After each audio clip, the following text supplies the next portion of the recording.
Lab number three, conditional statements is scholarship eligibility.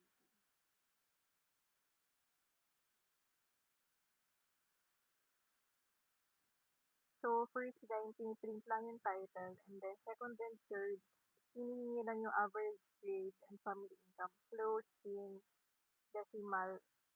So, this part naman, sine-check if yung grade is greater than or equal to 90 and income is less than 200K. If yes, ipoprint yung full scholarship. Next, this part, if grade is greater than or equal to 85 and income is less than 500K. So, if yes naman, mag-print naman yung partial scholarship. Otherwise, not eligible. So, Lab 3, number 2, electricity bill calculator. Ito yung output.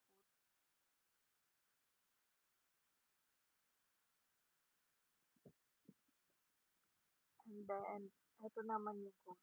Kakapit ko lang. Nakabukod ka.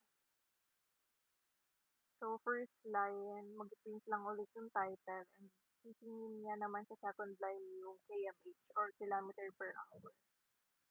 So, if kilometer per hour is less than or equal to 100, yung price is this part naman yung calculation.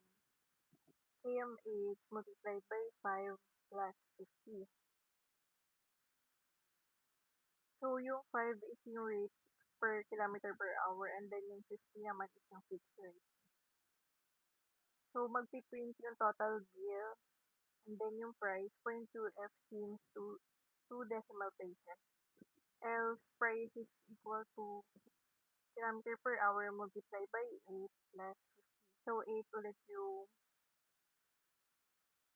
yung rate and then 50 yung fixed rate. So, ipiprint lang ulit dito. So, third is username and password validation. Ito yung output. And then, ito naman yung code.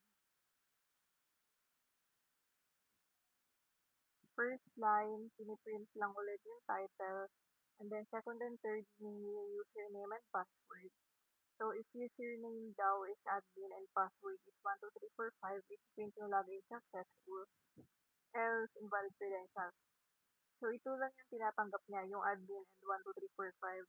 If in-input ni user, for example, admin 1, and yung password na in-input naman ni user is 123. So, ang mapiprint doon is invalid credentials since itong part lang yung tinatanggap niya. The admin and 12345 for password.